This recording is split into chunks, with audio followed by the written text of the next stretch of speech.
Industries that pollute, cut corners and violate policies will continue to do so as long as profits outweigh fines. JP Morgan is paying $410 million to settle charges with the government, but JP Morgan is not admitting any wrongdoing. Goldman Sachs settled early on in this case for $550 million without admitting wrongdoing. UBS has agreed to pay about $50 million. Under the terms of the settlement, UBS did not admit any wrongdoing. Absence of waste, that's what efficiency is. Absence of waste.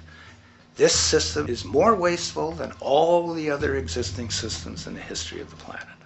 Every level of life organization and life system is in a state of crisis and challenge and decay or collapse. No peer-reviewed journal in the last 30 years will tell you anything different. That is that every life system is in decline, as well as social programs, as well as our water access. Try to name any means of life that isn't threatened and in danger. You can't. There really isn't one, and that's very, very despairing.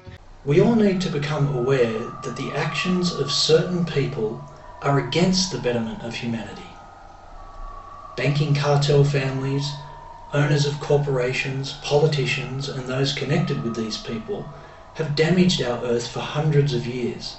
They have also exploited most of the human population for hundreds of years.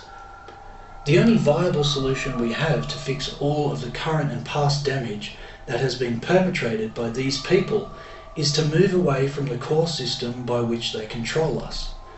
And that system is the monetary system. The reason we should all refuse to call it the monetary economy is that an economy economizes. It does things in an economical way. It saves, it engages in conservation. None of these things are evident in our current money-based society. Therefore, we do not have a true economy. Instead, we have a monetary system that is governed by narrow self-interest and exploitation. You see, from the time we're born until we die, we're conditioned to believe that a money-based society is the only way to exist, even though human beings have existed without this monetary system for thousands of years before it was invented. And we're all forced to be part of this monetary system, whether we like it or not. And what's to like about a system that's based on predatory competition and a quest for private ownership and control of property, information, ideas, and inventions, all made possible by a fierce, proprietary-driven greed ideology? And there are a vast number of politicians, CEOs and bankers with no compassion, sociopaths basically, who control our money-based society.